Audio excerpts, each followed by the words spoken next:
अस्सलाम वालेकुम viewers, rich Pakistan का नया एपिसोड लिए मैं हूं आपका मेजबान अब्दुर्रहमान। आई डिस्कस करते हैं आज की दो इंटरेस्टिंग न्यूज़। पाकिस्तान में एक अहम रेलवे ट्रैक की तामीर के लिए यूएई के साथ माहिदा हुआ है।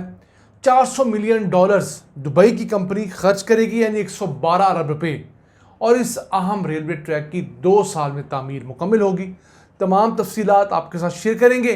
जबकि आज की दूसरी खबर, एक बड़ी अमेरिकन पेट्रोलियम कंपनी ने पाकिस्तान में अपना ऑटोमेटेड लुब्रिकेंट ब्लेंडिंग प्लांट मुकम्मल कर लिया है, यानी मोबिल ऑयल, गियर ऑयल और दीगर ऑयल्स शेवरॉन नामी कंपनी अब पाकिस्तान में बनाया करेगी। इस खबर को प्रोग्राम के दूसरे हिस्से में डिस्कस करेंगे, लेकिन चलते हैं आज की सबसे अहम खबर की तरफ। पाकिस्तान और यूएई के दरमियान रेलवे लाइन की तामीर के लिए बाकायदा मुआहदे पर दस्तखत हो गए हैं। UAE company DP world $400 million की लागत से ये रेलवे ट्रैक मुकम्मल करेगी। पाकिस्तानी रुपयों में ये रकम 112 अरब रुपए बनती है। ये रेलवे ट्रैक कराची की बंदरगाह को पिपरी मार्शलिंग यार्ड से जोड़ेगा। कराची की बंदरगाह पे आने वाला सारा सामान अब ट्रकों की बजाय रेलवे ट्रैक के जरिए 55 किलोमीटर दूर वाक़ एक रेलवे के यार्ड में जाएगा और वहाँ से पूरे मुल्क के अंदर डिस्पर्स हो जाया करेगा।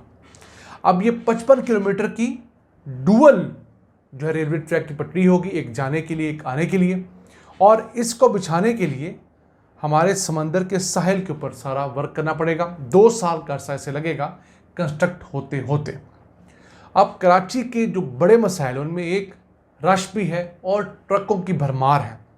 10,000 ट्रक तो सिर्फ इन 2 बंदरगाहों के लिए रोज़ाना कराची में एंटर होते हैं और फिर निकल भी रहे होते हैं ऑब्वियसली, तो 20,000 समझ लीजिए।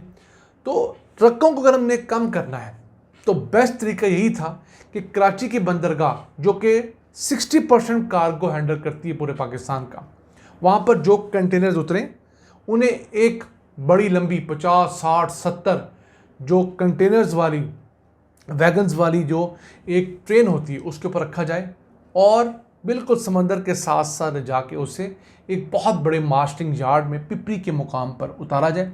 वहाँ से जिस कंटेनर ने जहाँ जाना है उस ट्रेन में लोड करके उसे भेज दिया जाए। सबसे पहला फ़ायदा तो ये होगा कि पोर्ट के ऊपर जो रश लग जाता है कंटेनर्स का, वो रश नहीं लगेगा। दूसरा फ़ायदा होगा, कराची शहर के अंदर रश नहीं होगा। कॉस्ट ऑफ डूइंग बिजनेस जो है वो कम हो जाएगी। फिर रेलवे का रेवेन्यू बढ़ जाएगा। बजाय ट्रकों के ऊपर सामान आने के, जब रेलवे पे ज़्यादा सामान आएगा तो उसका रेवेन्यू जो है वो रेलवे का बढ़ जाएगा। फिर रेलवे का किराया तो ऑलरेडी कम है ट्रकों की निस्बत। प्रॉब्लम ये है कि रेलवे की उस तरह पहुंच नहीं है हमारी पोर्ट तक। तो एक अच्छा, मैं समझता हूँ, इनिशिएटिव है। बहुत अरसे से हमारी मुख्तलिफ हुकूमतें ये काम शुरू करने के बारे में सोच रही थी, नहीं हो पा रहा था। अब अल्लाह अल्लाह करके इस तरफ ये काम शुरू हुआ। उम्मीद है अगले साल बाकायदा तौर पे इसका कंस्ट्रक्शन वर्क शुरू हो जाएगा और हम 2 साल के अंदर, यानी 2027 के एंड तक इसे कंप्लीट होता भी देखेंगे। अब डीपी वर्ल्ड जो है वो एक बड़ी कंपनी है। दुनिया भर की कुछ 74-75 पोर्ट्स के ऊपर उसने मुख्तलिफ टर्मिनल्स लिए हुए हैं। हमारे कराची पोर्ट के ऊपर भी उसने टर्मिनल लिया हुआ है और इसी टर्मिनल के ज़रिए एनएलसी और डीपी वर्ल्ड गाड़ियों के पुर्जों का कंटेनर जो है वो एक्सपोर्ट भी किया जा चुका है ताजिकिस्तान तक। हम इस पर डिटेल वीडियो कर चुके हैं, आपके साथ हमने स्क्रीन पर शेयर किया हुआ है। अगर इस लिंक पर जाएंगे तो आपको वो वीडियो भी मिल जाएगी। तो रेलवे के ये छोटे छोटे इक़दाम रेलवे को आहिस्ता आहिस्ता अपने कदमों पे खड़े करने की जानब बढ़ रहे हैं। ओवर द नाइट नहीं होगा ऑब्वियसली। अब ML1 मनसूबा जो है उसके लिए 6.8 अरब चाहिए, वो को देने को हमें तैयार ही नहीं है। ये जो मनसूबा है ये भी कुछ 15-20 सालों से कम मैं सुन रहा हूँ।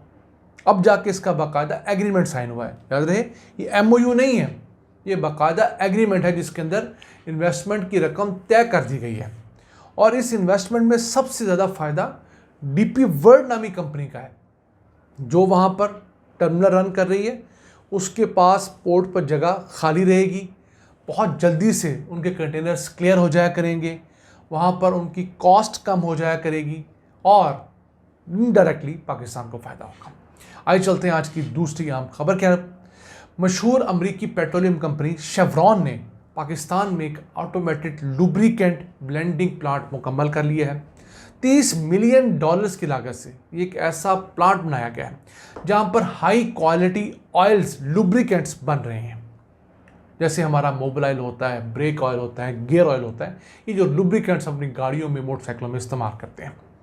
अब ये शेवरॉन कंपनी जो है वो दुनिया की 5 बड़ी पेट्रोलियम कंपनियों में शुमार होती है।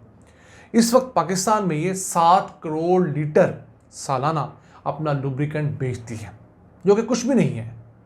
पाकिस्तान की जो मार्केट है वो फिलहाल 40 करोड़ लीटर सालाना की है। और अगर हम इंटरनेशनल स्टैंडर्ड पे चले जाएं तो उसका तो एक बहुत बड़ा हजम है। यानी पाकिस्तान में सालाना 1 अरब 30 करोड़ डॉलर्स मालियत के करीब मुख्तलिफ लुब्रिकेंट्स इस्तेमाल होते हैं, हर जगह, गाड़ियों में, हमारी इंडस्ट्री में, बाकी जगह पर। लेकिन दुनिया में ये इंडस्ट्री जो है ये 175 अरब डॉलर्स की है। यानी पाकिस्तान से कोई 100 गुना से भी ज़्यादा पोटेंशियल मौजूद है। आप इंटरनेशनल अगर अपना लुब्रिकेंट पाकिस्तान बना के एक्सपोर्ट करते हैं तो फिर पाकिस्तान में तो अभी ये 1.3 बिलियन डॉलर्स की मार्केट है। ये अगले 5 सालों के अंदर 2030 तक 2.3 बिलियन डॉलर्स की हो जाएगी। 1 बिलियन डॉलर्स का इजाफा मुतवक्के है लुब्रिकेंट्स की मार्केट में। इसी तरह इंटरनेशनल सतह पर 175 अरब डॉलर से बढ़ के ये 225 अरब डॉलर्स की होने जा रही है अगले सिर्फ 5 सालों के दौरान। तो ये छोटे छोटे कदम पाकिस्तान को उस तरह अपने कदमों पे खड़े करने काबिल नहीं है। जितना बड़ा हम मुल्क है, ये 30 मिलियन डॉलर की बजाय 300 मिलियन डॉलर की इन्वेस्टमेंट होनी चाहिए थी। जैसे रेलवे का प्रोजेक्ट डिस्कस किया तो 55 किलोमीटर की जो पटरी है उसकी बजाय हमें ये सुनने को मिलना चाहिए था कि ML1 के लिए खा चाइना, खा ADB या किसी सोर्स से भी बिलाखिर हमने 15-20 साल बाद पूरी फंडिंग अरेंज कर ली है। हमारे मसाइल ये हैं कि हम छोटे छोटे कदम उठा रहे हैं। हम इस प्लेटफॉर्म पर आपको वो छोटे छोटे कदम बताते हैं कि चलें थोड़े सही, इन द राइट डायरेक्शन तो है, लेकिन हमें ज़रूरत है लंबे कदमों की और ज़्यादा कदमों की, जो मुल्क में जॉब्स क्रिएट करें, जिसके ज़रिए मुल्क में इस्तेहकाम है, जिसके ज़रिए आपको भी तब्दीली फील हो। हमारे वो नाज़रीन जो हमें रोज़ाना कमेंट करके कहते हैं जी कि आप जो बातें बताते हैं ये अमेरिका की खबरें होती हैं, ये कहीं और की खबरें होती हैं। हम कोशिश करते हैं कि अपनी हर खबर से मुतालिक आपको कम से कम अखबारी तराशा ज़रूर दिखाएं। खुदारा पढ़ लिया करें, अगर नहीं पढ़े हुए तो किसी दोस्त को कह दें कि आपको पढ़ के बता दें कि ये अखबार में लिखा क्या हुआ है। जो उस अखबारी तराशे का टाइटल होता है वो अपने मोबाइल में, अपने लैपटॉप में आप सर्च कर लें, आपको खुद खबर मिल जाएगी। इसी तरह जिसकी हमारे पास वीडियो अवेलेबल होती है, हम वीडियो भी शेयर करते हैं। वीडियो का प्रॉब्लम ये है कि किसी और के कंटेंट को, किसी और की वीडियो अगर आप शेयर करते हैं तो आपको कॉपीराइट आ जाता है, आपका चैनल बंद किया जा सकता है, आपका चैनल डिलीट किया जा सकता है। और हमारे इतने वसाइल तो नहीं है कि अब हम हर जगह जाकर उसकी वीडियो लें। हाँ, सरकारी कुछ मामलात होते हैं तो उनकी वीडियो चूँकि कॉपीराइट से मुबर्रा होती हैं वो हम लगा लेते हैं। बाकी जो कंपनीज़ के, प्राइवेट लोगों के स्टेप्स होते हैं वो कॉपीराइटेड होते हैं। हम बड़ी हद तस्वीर की हद तक आपको दिखा सकते हैं। ये था आज का एपिसोड। हम उम्मीद है आपको पसंद आएगा। अपने सजेशन, अपनी आरा से हमें आगाह रखा करें। अपने मेज़बान अब्दुर्रहमान को इजाज़त दीजिए। अल्लाह निगहबान।